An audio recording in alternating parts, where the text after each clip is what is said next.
এই ছোট্ট, মালাই মেরে এক কাপ চা নিয়ে আয়, সঙ্গে 50 টাকা দামের বিস্কুট দিবি। 50 টাকা দামের বিস্কুট এই লেন। আরে আরে, এত বিস্কুট আমি কি করব? চাইলেন যে সরি, তোরা এত দামি বিস্কুট কোথায় পাবি? আমি ভেবেছিলাম কলকাতায় কোনো বড় চায়ের দোকানে বসে আছি, ওখানে এক একটা বিস্কুটের দাম 50 টাকা করে, কাজু বাদাম দিয়ে উপরে ক্রিম দেওয়া থাকে। খেয়েছিস কখনো? চোখে তো দেখিসনি কখনো, খাবি কি করে? যা যা, তোর দোকানে যা আছে তাই নিয়ে আয়। এই তুই শামসুলের ছেলি না? তোর আব্বা ভিক্ষি করে ছেড়ে দিয়েছে।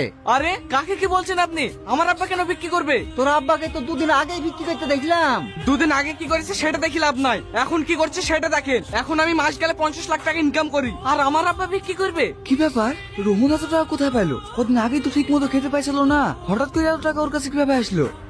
এই ছোট্টু, এই নে 500 টাকার নোট তো আমাদের দোকানে ভাঙানো হবে না। আরে ভাঙাতে হবে না, তোর কাছে রেখে দে, ওটা তোর টিপস। রোহন তুই কি কাজ করিস যে 5 টাকার চা খেয়ে 500 টাকা দিয়ে দিলি? আরে করি। কি কাজ বললাম বললা, আমরা তোর মতো বড় লোক হতে চাই। আজ না কাল আমার অফিস আয়, ওখানেই কথা হবে। আর যারা যারা আমার মতন কোটিপতি হতে চাই তাদেরকেও সঙ্গে করে নিয়ে আসিস। ঠিক আছে ভাই। হ্যালো এভরিওয়ান, আপনারা সবাই এখানে এসেছেন, তাতে আমি অনেক খুশি। আমি আপনাদের সবার ভবিষ্যৎ দেখতে পাচ্ছি, আপনারা সবাই কোটিপতি। কি তুমি কি বলছো বাপ? আমরা সবাই কোটিপতি। হ্যাঁ চাচা, আপনারা কি কোটিপতি হতে চান?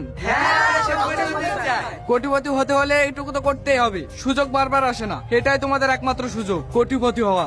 ঠিক আছে, আমরা আজকে টাকা ম্যানেজ করছি। আপনারা টাকা ম্যানেজ করে আমার ম্যানেজারের সাথে যোগাযোগ করবেন, উনি সব বুঝিয়ে দেবে কিভাবে কি করতে হবে। এত টাকা আমি এখন কোথায় পাবো? না, যেভাবেই হোক আমাকে টাকা ম্যানেজ করতেই হবে। কি গো, এত রাত হয়ে গেছে, তুমি এখনো ঘুমাওনি যে?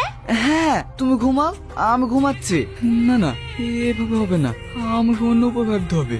রিয়ার বিয়ের জন্য তো আপু অনেক টাকা গুছিয়ে রেখেছে, আমি যদি ওই টাকা গুলো লাগাই তাহলে 20 দিন ডবল হয়ে যাবে। আর তাছাড়া রিয়ার বিয়ের তো এখনো 2 মাস দেরি, তার আগে আমি ওখানে টাকা রেখে দেবো, তাহলে আর কেউ জানতে পারবে না। কি ব্যাপার, তুই এত রাতে? ভাই আমি 5 লাখ টাকা নিয়ে চলে এসেছি। এত টাকা তুই কোথায় পেলি? চুরি টুরি করিসনি তো? না, চুরি করবো কেন? আমার বোনের বিয়ের জন্য এই টাকাগুলো গুছিয়ে রেখেছিল, ওই টাকা।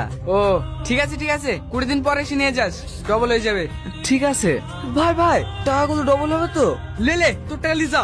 না ভাই, ঠিক আছে, তোর উপর আমার অনেক বিশ্বাস আছে। বস বল। বাবু, আমার কিছু টাকার দরকার ছিল। কত? ওই 5 লাখ মতো। 5 লাখ? অত টাকা তুই কি করবি? আব্বার হাটে একটা ফুটু আছে, ডাক্তারে বলিছে ওইটা অপারেশন করতে অনেক টাকা লাগবে, সেই জন্য আপনার কাছে আসলাম। সে ঠিক আছে, কিন্তু এতগুলো টাকা তুই শোধ করতে পারবি তো? হ্যাঁ বাবু, আমি 1 মাসের মধ্যে সব টাকা পরিশোধ করে দেবো। ঠিক আছে, বিকেলে এসে টাকাগুলো নিয়ে যাস, আর সঙ্গে করে বাড়ির দলিলটাও নিয়ে আসিস। দলিল? ঠিক আছে। মমিন, একটা সিগারেট দে। কি রে, সিগারেট দে? আমি সিগারেট দিতে পারবো না, আব্বা বারণ করেছে। কেনে? এমনিতে তোমার অনেক টাকা